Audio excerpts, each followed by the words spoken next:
inverse square law, charge distribution types, force due to many charges, electric field strength concept, and field strength due to isolated point charge. Then after we will discuss the field strength due to many charges and electric lines of force and characteristics.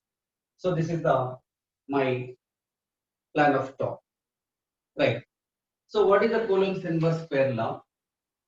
So if you take the two charges, 2, 2 point charges, if they are separated by the distance small r, then there exists either attraction force or repulsion force, depends on nature of these forces, charges.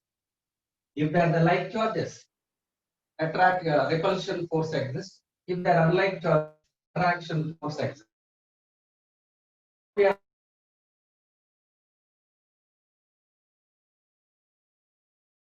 Q1, Q2 and inversely proportional to square of the distance. Suppose that if the given charges are in the medium vacuum or free space, then we write F naught equals to constant 1 by 4 pi epsilon naught Q1 Q2 by R square. Okay, this is the equation, right? When the charges are kept in the air or vacuum or free space, anything, then formula F naught equal to 1 by 4 pi epsilon naught Q1 Q2 by R square. Here epsilon naught is nothing but permittivity of free space. Okay, permittivity of free space. Permittivity is nothing but it is the property of the medium which determines the number of lines of force can pass through it. That determines the force acting between the two charges. Okay. Now, suppose the given charges are placed in the other medium, then we write formula Fm equals to 1 by 4 pi epsilon Q1 Q2 by R square. This is the equation, where epsilon is nothing but permittivity of that medium, that equal epsilon not epsilon r. So from this you can write epsilon r equal epsilon by epsilon naught. Okay. So here we can define epsilon r. So this is permittivity of the medium, epsilon naught permittivity of free space. This is relative permittivity. So how we define? It is the ratio of permittivity of the medium to permittivity of free space is called as relative permittivity of that medium. Since it is a ratio of same physical quantity, epsilon r has no units and no dimensions. Epsilon r value always greater than 1 for dielectric materials. For air or vacuum, epsilon r equals to 1. For other dielectric materials or insulators, epsilon r greater than 1. For example, if you take the glass, for glass, relative permittivity equals to 7. Okay, for rubber, epsilon r equals to 3. If you take the water, for water, relative permittivity 81 for water. This relative permittivity is also known as dielectric constant or specific inductive capacity. Dielectric constant or specific inductive capacity. Right, sir. Now, so substitute this here, then you can write Fm is equals to Fm equal to 1 by 4 pi epsilon naught epsilon r Q1 Q2 by R square. Okay. So this is equation 3, sir. Dividing equation 1 and 3, then you can write, how we write F naught by Fm is equals to, right side, this is total divided by this one, will get right side epsilon r. So you can define the relative permittivity in terms of forces also. The charges ni air lo unchinapudu force F naught ki, అవే charges ని అంతే distance లో medium లో ఉంచినప్పుడు force ఉండే రేషియోని relative permittivity అంటాం.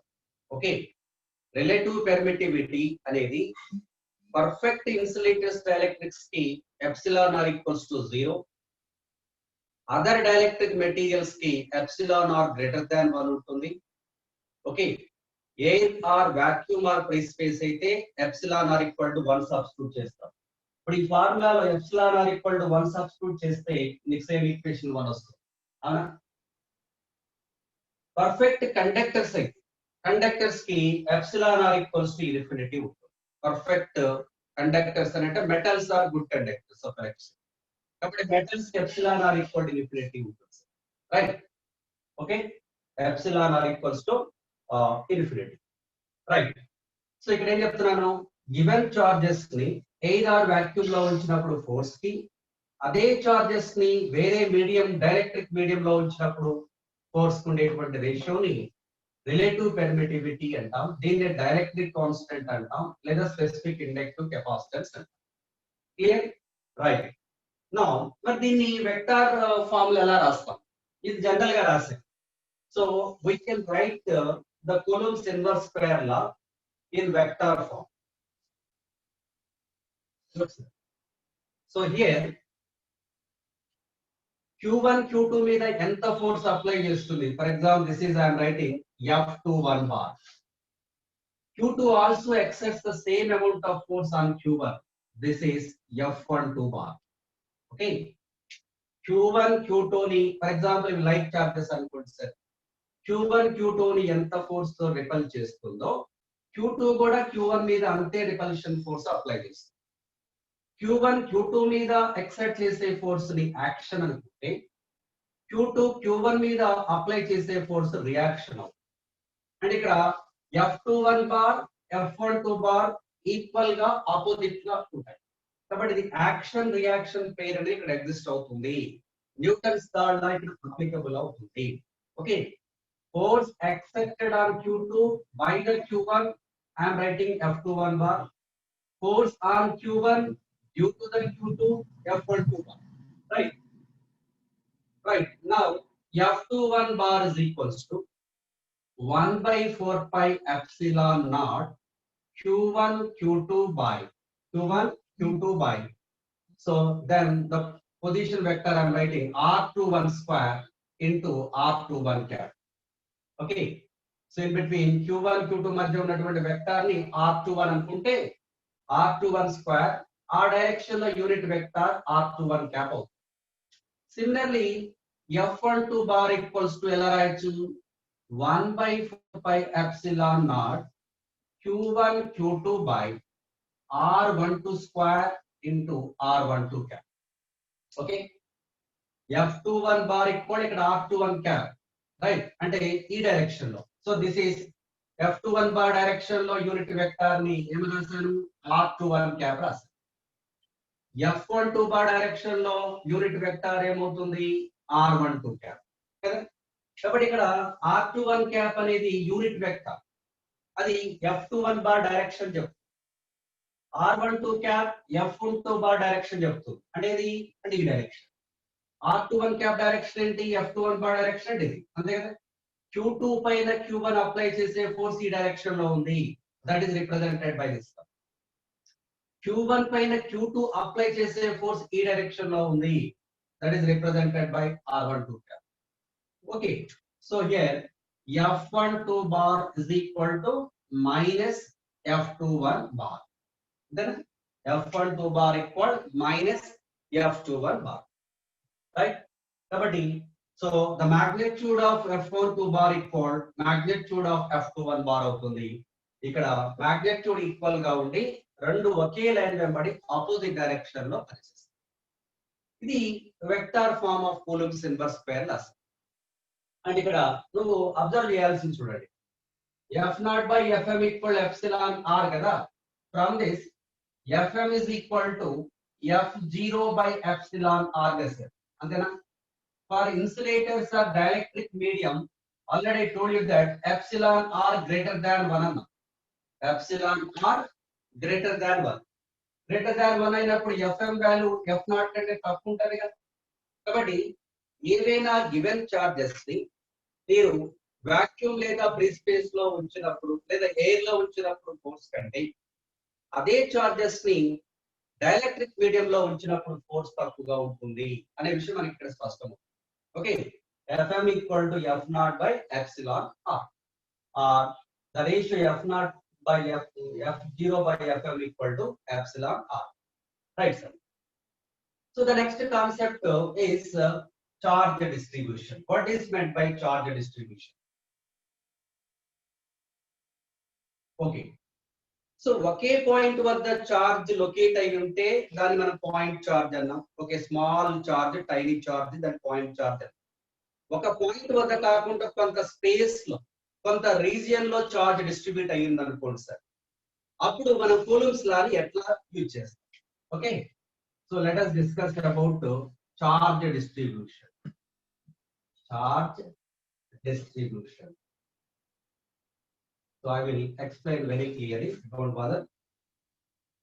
So instead of locating the point charge at the single point, if the charge is distributed over some region, on the region lo distribute ayindi sir, then ఇప్పుడు ఈ మొత్తం region లో charge distribute అయిందంటే ఇప్పుడు ఇక్కడ dq ఉంది, ఇక్కడ dq and so on like this. So this is, I am considering a small charge dq sir. Okay, so from this at the distance r, a point charge q naught is kept. Okay, మనము coulombs inverse పేర్ లా ఎలా మాట్లాడుతున్నాం? q1 q2 charges కొంత distance లో ఉంటే వాటి మధ్య force కి formula రాసాం, అదే కదా కూలంబ్స్ ఇన్వర్స్ పేర్ లా. ఇక్కడ ఒక పాయింట్ వద్ద సింగిల్ చార్జ్ లేదు, ఒకే సింగిల్ పాయింట్ వద్ద లేకుండా కొంత రీజియన్ లో స్ప్రెడ్ అయ్యింది. ఉన్నప్పుడు ఏం చేస్తున్నామంటే ఈ మొత్తం చార్జ్ స్మాల్ చార్జెస్ గా, టైనీ చార్జెస్ గా డివిజన్ చేసినట్టుగా అస్యూమ్ చేయాలి. ఒక స్మాల్ టైనీ చార్జ్ dq ఈ పాయింట్ వద్ద ఉంది, ఇక్కడ పాయింట్ చార్జ్ q0 ఉంది, రైట్? అప్పుడు so due to the dq, so dq charge q0 మీద అప్లై చేసేటువంటి force, I'm writing force due to dq on point charge q0 is given by, okay, dF is equals to 1 by 4 pi epsilon naught q1 q2. What is q1? dq into q2 what? q0 by r square. Okay, ఇప్పుడు ఈ మొత్తం కొంత region లో ఉన్న charge ని small dq charges గా distribute చేస్తాం, విడగొట్టినట్టు అనుకున్నాం. ఒక స్మాల్ చార్జ్ dq నుంచి dq వల్ల q0 మీద అప్లై చేసే ఫోర్స్ dF రాస్తాం. మరి ఇటువంటి dq చార్జెస్ చాలా ఉన్నాయి కదా, మరి మొత్తం ఆల్ టోటల్ చార్జ్ వల్ల ఫోర్స్ కావాలి అంటే ఏం చేయాలి? ఇంటిగ్రేట్ చేయాలి. therefore total force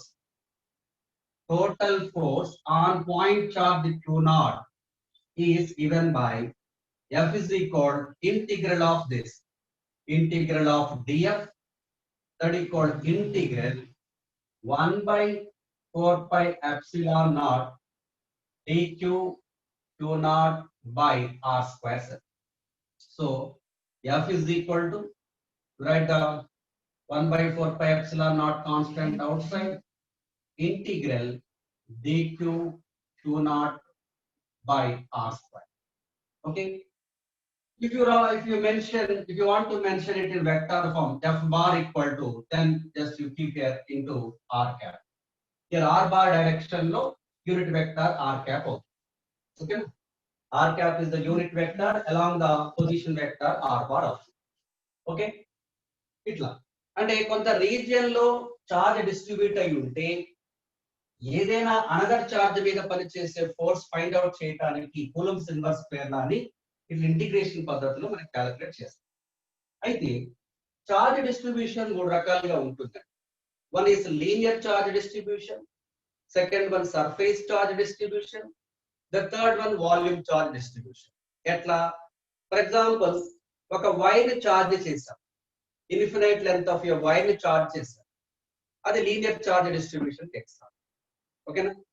అలా కాకుండా సమ్ స్పెరికల్ సర్ఫేస్, ఒక కండక్టింగ్ స్పియర్ ని చార్జ్ చేశారు. కండక్టింగ్ స్పియర్ అని అంటే ఇక్కడ కండక్టింగ్ స్పియర్ స్పెరికల్ సర్ఫేస్ ఉంది, అట్లాగే కొంత వాల్యూమ్ ఆక్యుపై చేసింది. కాబట్టి ఇన్ దట్ కేస్ మనం సర్ఫేస్ చార్జ్ డిస్ట్రిబ్యూషన్ నుంచి డిస్కస్ చేయొచ్చు, వాల్యూమ్ చార్జ్ డిస్ట్రిబ్యూషన్ నుంచి డిస్కస్ చేయొచ్చు. లేదా ఒక ప్లేన్ షీట్ తీసుకోండి. ఏదైనా ఒక ఇన్ఫినైట్ ప్లేన్ షీట్ చార్జ్ చేసామనుకోండి, కండక్టింగ్ కావచ్చు, నాన్ కండక్టింగ్. కండక్టింగ్ షీట్ కానీ నాన్ కండక్టింగ్ షీట్ ని ఒక ప్లేన్ షీట్ చార్జ్ చేస్తే అది సర్ఫేస్ చార్జ్ డిస్ట్రిబ్యూషన్ అవుతుంది. అదే నేను స్పియర్ తీసుకున్నాను, ఒక కండక్టింగ్ స్పియర్ ని తీసుకొని చార్జ్ చేస్తే దాని సర్ఫేస్ మీద చార్జ్ అక్యుములేట్ అయి ఉంటుంది. బ్యాక్ కండక్టింగ్ స్పియర్ అయితేనేమో లోపల కూడా చార్జ్ అక్యుములేట్ అవుతుంది, అంతటా కూడా డిస్ట్రిబ్యూట్ అయ్యి ఉంటుంది. అంటే ఇక్కడ కొంత వాల్యూమ్ లో డిస్ట్రిబ్యూట్ అయ్యింది. స్పియర్ విషయంలో total volume throat volume charge distribute అయ్యి ఉంది. కాబట్టి there we discussed about volume charge distribution. Okay, in the case of infinite charged wire, linear charge distribution తీసుకొని మాట్లాడతాం. In the case of plane sheet, spherical surface charge distribution. In the case of conducting sphere or non-conducting sphere, we consider the volume charge distribution. So how we define the charge distribution? So what I am saying is, charge distributions are three types. One is linear charge distribution. One is linear charge distribution. Linear charge distribution. Second one, surface charge distribution. The third one, volume charge distribution. Okay, now? Linear charge distribution denoted by lambda. This is equal charge per unit length, Q by L. అంటే L length ఉన్నటువంటి wire మొత్తం Q charge కలిగి ఉంది. ఒక wire తీసుకుందాం, సన్నటి wire, దాన్ని charge చేసాం. సో మొత్తం total L length of wire మీద Q చార్జ్ ఉంటే పర్ యూనిట్ లెంత్ ఎంత ఉంటుంది? That is Q by L. Okay, so from this you can write here what is the SI unit of charge? Coulomb. Length meter, coulomb by meter is the SI unit. You can write the dimensional formula. Coulomb, current I is equal to charge by time. From this, Q is equal to I into T. You know this. From that, you can write the dimensional formula.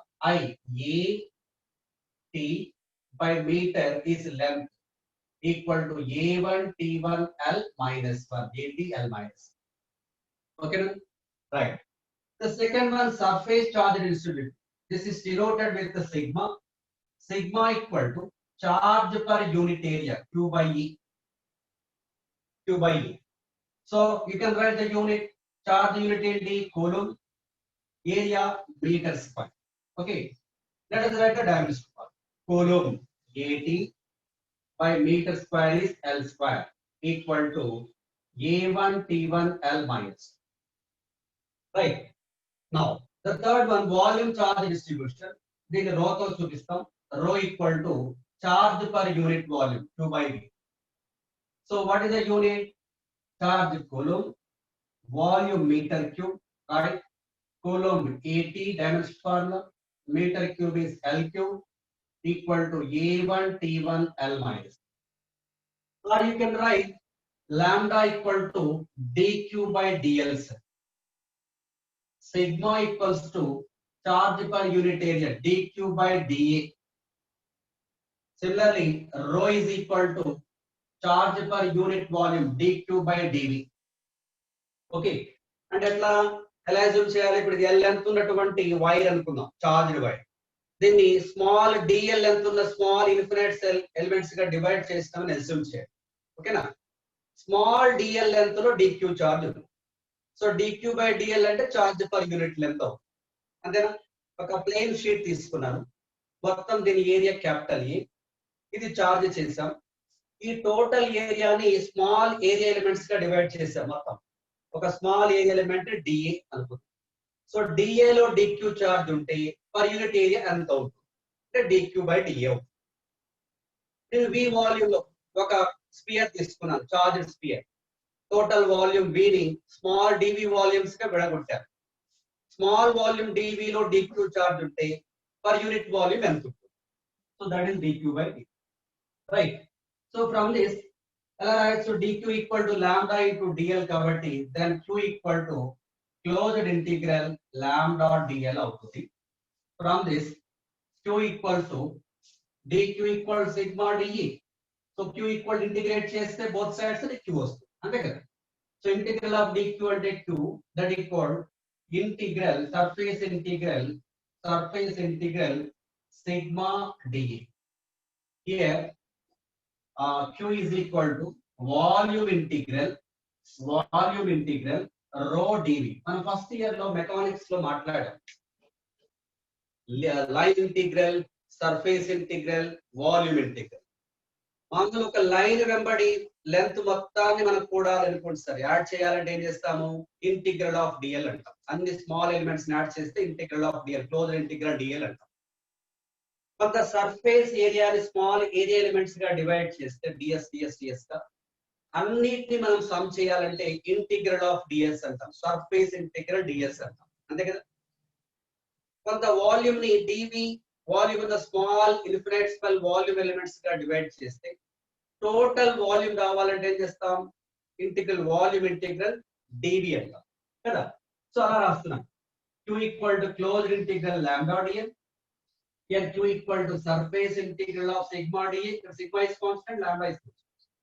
here q equal to volume integral of rho d. Okay, uniform charge distribution అయితే ఇక్కడ lambda constant, here sigma constant, rho constant. అప్పుడు lambda outside రాస్తే lambda into close integral dl అవుతుంది. Close integral dl అంటే మొత్తం DL elements కలిపితే వస్తుంది, మళ్ళీ ఎల్ వస్తుంది. అంటే will get lambda into l అంటే ఇది వస్తుంది 2 equal lambda l. Uniform charge distribution అనుకోండి, sigma constant, sigma outside రాయాలి. అన్ని ఏరియా ఎలిమెంట్స్ సమ్ చేస్తే వస్తుంది టోటల్ ఏరియా ఏ వస్తుంది. 2 equal to sigma A, 2 equal sigma. ఇక్కడ రో కాన్స్టెంట్ ఉంది అనుకోండి. ఒక స్పియర్ ని నేను చార్జ్ చేసా, throughout the spear charge distribution uniform గా ఉందనుకోండి, అప్పుడు రో కాన్స్టెంట్ ఉంటుంది. రో అవుట్ సైడ్ రాస్తే వాల్యూమ్ ఇంటిగ్రల్ ఆఫ్ డివి అంటే వి కదా, దాని q equal to rho into V అవుతుంది, అంతేనా.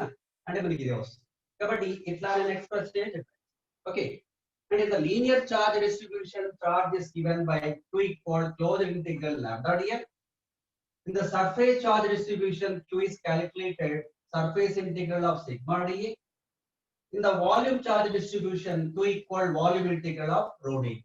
Okay, so this is about charge distribution. Charge per unit length is linear charge density. Charge per unit area, surface charge density. Charge per unit volume charge density. Lambda is linear charge density. Sigma surface charge density. Rho volume charge density. Right. So next, let us go for next concept, electric fields. What is meant by electric field and electric field strength? Electric field strength. Okay. Right. ఇప్పుడు మీరు ఏదైనా ఒక point charge తీసుకున్నాం, plus Q అనుకున్నాం. ఈ charge చుట్టూ కొంత region వరకు దీని యొక్క ఇన్ఫ్లుయెన్స్ స్ప్రెడ్ అయి ఉంటుంది. Okay, the space or region around the point charge in which its influence is felt is called electric field. దాని యొక్క ఇన్ఫ్లుయెన్స్ ఎంత వరకు స్ప్రెడ్ అయి ఉంటుందో, ఎంత రీజియన్ వరకు పని చేస్తుందో, దాన్ని electric field of that point charge. అట్లా కాకుండా నేను కొంత చార్జ్ డిస్ట్రిబ్యూషన్ తీసుకున్నాను అనుకోండి.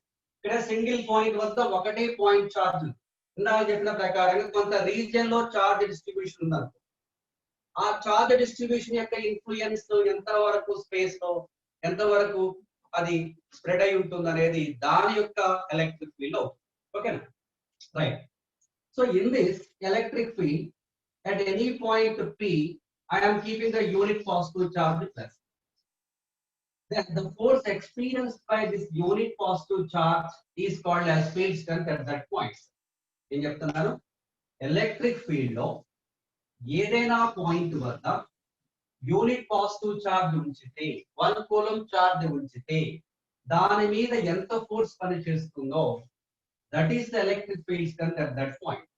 The force experienced by the unit positive charge placed at a point in the electric field is called field strength at that point.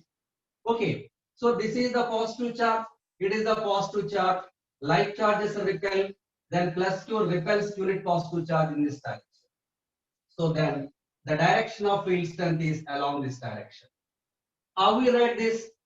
From Coulomb's inverse square law, right? F bar equal to 1 by 4 pi epsilon naught Q1 Q2 Q into 1 by, if the point is at the distance r from point charge, and r square into r cap. R cap is unit vector in this direction. Okay. If you write the magnitude only, F is equal 1 by 4 pi epsilon naught Q by r square, Q by r square. Modulus of r cap is 1. Modulus F bar equal modulus of this one, since it is equal to 1. This. ఈ force ఏమంటున్నా నేను field strength at this point అంటున్నా కాబట్టి capital E equal 1 by 4 pi epsilon naught Q by r square. This is the electric field strength due to the point charge at the distance r. Q charge నుంచి r distance లో electric field strength formula 1 by 4 pi epsilon naught Q by r square. ఏం లేదండి, ఒక point charge నుంచి r distance లో నాకు field strength కావాలి. ఎక్కడ ఫీల్డ్ స్ట్రెంత్ కావాలో to find that, just imagine that unit positive charge పెట్టినామని భావించండి. ఈ యూనిట్ పాజిటివ్ చార్జ్ మీద ఎంత ఫోర్స్ పనిచేస్తుందో అది ఆ పాయింట్ వద్ద ఫీల్డ్ స్ట్రెంత్ అవుతుంది. ఈ force direction field strength direction అవుతుంది. Since this unit positive charge is repelled in this direction, so the direction of E bar and the direction of force acting on the unit positive charge. This U equal to us. Here 1 by 4 pi epsilon naught value constant 9 into 10 power 9 2 by r square set. Here E inversely proportional to r square and this. And then but in r1 distance low field strength Q1, r2 distance low field strength Q2 unfolds. Then you will get E1 by E2 equal to R2 square by R1 square. Here field strength varies with the distance according to this relation. E inversely proportional to R square. So it is a vector quantity. Okay. ఇక్కడ unit positive charge ని ఈ direction లో repel చేస్తున్నా కాబట్టి ఇక్కడ direction ఉంది, force direction ఉంది కదా. ఇది వెక్టార్ క్వాంటిటీ. దీని యొక్క డైరెక్షన్ ఏంటంటే యూనిట్ పాజిటివ్ చార్జ్ మీద పనిచేసే ఫోర్స్ డైరెక్షన్ అన్నమాట. ఇప్పుడు మనం ఇది మైనస్ క్యూ అనుకోండి సార్, ఈ electric field minus Q point charge వల్ల ఎలక్ట్రిక్ ఫీల్డ్ అనుకుంటే, then this unit positive charge will be attracted in this direction కదా. కాబట్టి ఇప్పుడు ఈ బార్ డైరెక్షన్ లోపల వైపు ఉంటుంది. ఓకే, ఈ bar direction along this line లోపల వైపు అదవుతుందా అంటే యూనిట్ పాజిటివ్ చార్జ్ మీద ఫోర్స్ డైరెక్షన్ మనకు అక్కడ ఫీల్డ్ స్ట్రెంత్ డైరెక్షన్ అవుతుంది, right? Okay, so anyhow the direction of the electric field is the direction of the force acting on the unit positive charge. It is a vector quantity. Its SI units are volt per meter or Newton by Coulomb. Volt by meter or Newton by Coulomb. Right. This is about electric field and electric field strength. So there are two types of electric field: uniform electric field, non-uniform electric field. Electric field law, every point electric field strength magnitude direction law constant today, that is called uniform electric field. At any point magnitude gani direction gani both magnitude direction change out unte non-uniform electric field. Okay na?